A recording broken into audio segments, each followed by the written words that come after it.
Narito po tayo sa Moriones, Tondo. Dadalaw tayo sa tahanan ng isang kaibigan. At kaibigan, kasama ka. Tara! Huling nagkakwentuhan kami ni Nanay Kuring, sabi na sa akin, madalas daw nahuhuli ka niya nung bata ka pa na nandito sa bintana, nakatingin sa malayo. Bakit, Senador? Anong kwento dun?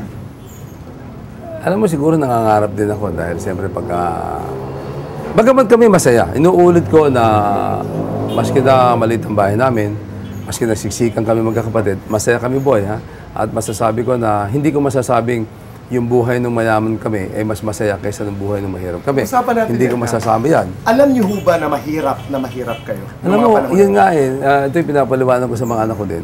Noong panahon na yun, alam namin mahirap kami, pero yun ang mundo namin. Kaya hindi naman kami parang naaawa sa sarili namin o hindi kami parang malungkot na malungkot, ba't kami mahirap. Basta kami masaya. Gaano kadalas kayo nagkakaroon ng pagkakataon makakain ng corned beef? Pagka mga medyo special occasion, meron kaming corned beef na isa lang corned beef na yan. Pero yung corned beef naman namin... Isang lata ng corned beef? Sa lata ng corned beef, napakaraming patatas at napakaraming tubig. Kala ko talaga, ang luto ng corned beef, yung gano'n, yung sabaw, parang sinigang, na yung daming sabaw, tapos madaming patatas. So akala mo talaga, ganun ang tamang pagluto ng corned beef? Kaya nung medyo... Nakakabili ka na? Nakakabili na ako. Nagtataka ako na may kumakain ng corned beef na tuyo at puro, na walang patatas.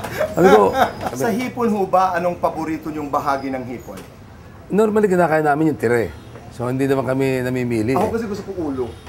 Masarap ang ulo talaga. Talaga. Madalas kami humulo kasi yun ang madalas matire. Ang ulam namin noon, simple-simple lang kami noon, di ba? Ang sa akin, paborito ko noon yung lalagyan mula ng mantika yung kanit.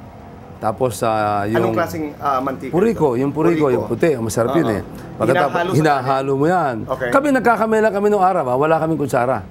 Pagka kami kumakain, nagkakamay kami. Mas masarap naman talaga ang kamay. Oo, masarap talaga. Kayo naman, nung nandito kayo sa bahay na ito, masagana naman ang kape? May kape ba kayo? Alam mo kasi, pag alas 11 ng gabi, kami ng nanay ko, gumigising na kami. At pupunta kami ng Divisoria eh. Okay. Kaya, siyempre, para automatic na yan sa nanay ko, magkakape muna yan. Kami. Kaya ako bata pa lang, nagkakape na rin eh. Kaya mahilig ako sa kape ngayon. Kaya lang yung kape namin, yun, may medyas kami eh, na... Salaan, sinasala yung kape. Yung kape na halos buwanan kung palitan namin yung kape namin eh. Ito ang diretsang tanong ko. Kasi pamilyar ho ako sa mga lugar na ganito. Saan ho kayo mas ilag?